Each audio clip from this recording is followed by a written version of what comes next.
Assalamualaikum warahmatullahi wabarakatuh.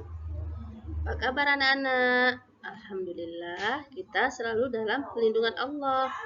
Nah, anak-anak ibu yang soleh-solehah, sebelum kita mulai pembelajaran, kita berdoa dulu. Bismillahirrahmanirrahim. Rabbi zizni ilman warzuqni fahman. Sadaqallahul azim.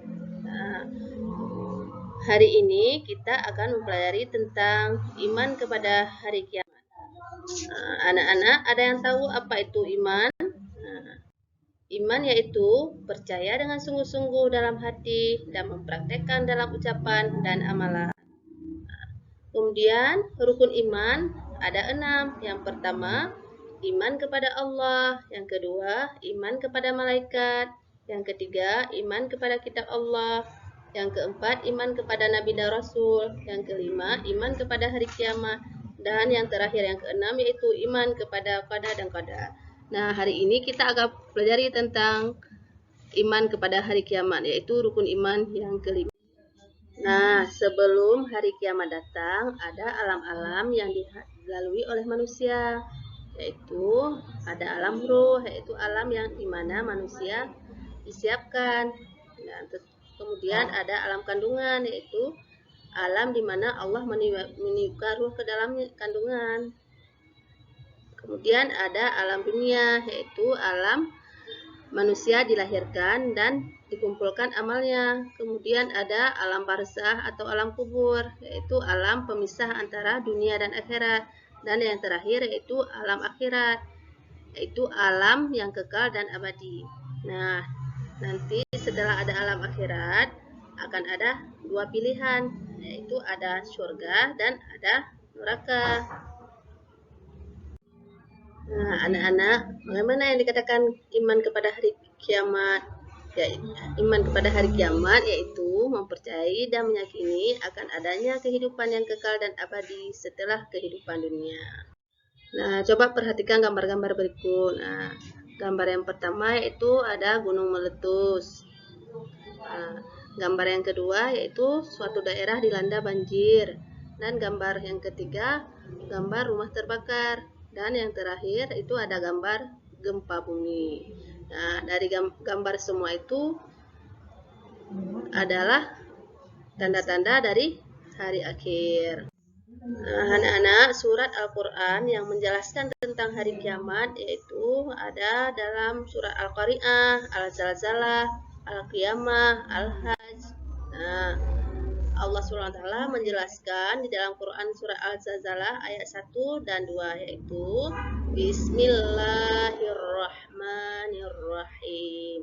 Iza zulzilatil arzu zilzalaha wa akhrajatil arzu asqalaha.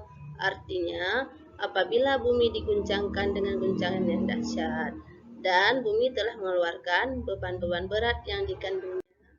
Kemudian ada surat Al-Hajj ayat 7 yaitu wa annasa'ata atiyatul la raiba fiha wa annallaha yab'asu ma fil kubur.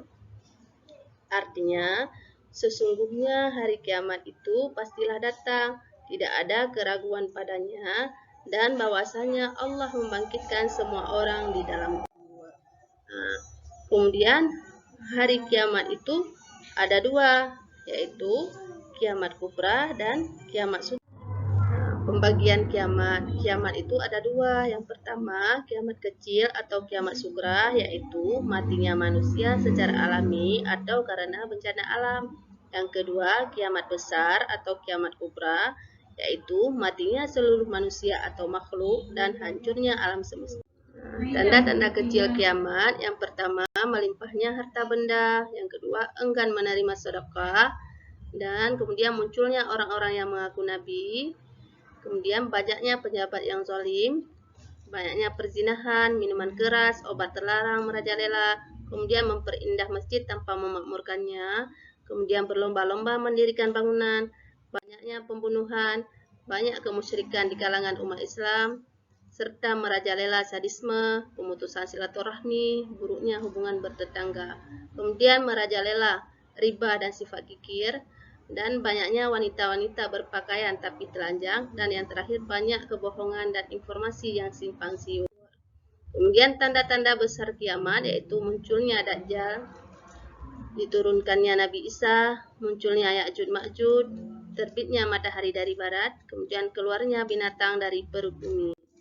Nah, kemudian nama-nama hari akhir ada As-Sa'ah, yaitu hari kiamat, kemudian Yaumul Ba'as, hari kebangkitan, ada Yaumuddin, hari pembalasan, kemudian ada Yaumul Hasrah, hari penyesalan, ada Yaumul Fas, hari keputusan, ada Yaumul Ijma', yaitu hari berkumpul, Yaumul Hisab, hari perhitungan, Yaumul Wa'id, hari ancaman, Yaumul Waqi'ah, yaitu peristiwa yang dahsyat, Al-Haqqah, hari yang pasti terjadi, Yaumul Azifah, hari mendekat, Al-Qari'ah, kecelakaan yang perih, Al-Ghasyiyah, peristiwa yang luar biasa, Yaumul Fatih, hari pengadilan, dan Yaumul Talaq, hari perpisahan. Kemudian tahapan kehidupan di hari akhir, yaitu ada Yaumul Qiyamah, yaitu hari kehancuran, kemudian Yaumul Ba'as, bangkit dari kubur, yang ketiga Yaumul Mahsyar, berkumpul di padang mahsyar, yang keempat Yaumul Hisab, yaitu hari perhitungan amal manusia, yang kelima Yaumul Mizan, yaitu hari pertimbangan amal manusia, dan yang terakhir Yaumul Jaza, yaitu hari pembalasan. Nah, hikmah kita beriman kepada hari akhir, yaitu yang pertama, hidup dunia ini hanya sementara. Dalam hidup, kita menjadi lebih yakin dan optimis untuk melakukan hal-hal yang terbaik. Nah, semakin berhati-hati dan selalu berupaya untuk menjauhkan diri dari perbuatan maksiat. Kemudian bertambah yakin dengan kebesaran dan untuk kesimpulan kita hari ini, yang pertama, hari kiamat adalah hancurnya alam semesta beserta isinya. Yang kedua, hari kiamat dapat dibedakan menjadi dua. Ada kiamat sugra atau kiamat kecil dan kiamat kubra atau kiamat besar. Yang ketiga, di hari kiamat kubra seluruh makhluk hidup wafat. Yang keempat, setelah kiamat kubra tiba, maka manusia dikumpulkan untuk dimintai pertanggungjawaban amal mereka sewaktu hidup di dunia. Yang kelima, hikmah meyakini hari kiamat yaitu melakukan perintah Allah SWT dan menjauhi segala larangannya. Yang keenam, tanda-tanda kiamat disampaikan oleh Rasulullah SAW, tetapi hanya Allah SWT yang tahu waktu terjadinya. Yang ketujuh yaitu ada hikmah yang dapat kita petik ketika kita senantiasa mengingat datangnya kiamat sugra dan kiamat kubra. Nah, anak-anak, untuk hari ini sekian dulu pembelajaran kita. Ibu akhiri. Assalamualaikum warahmatullahi wabarakatuh.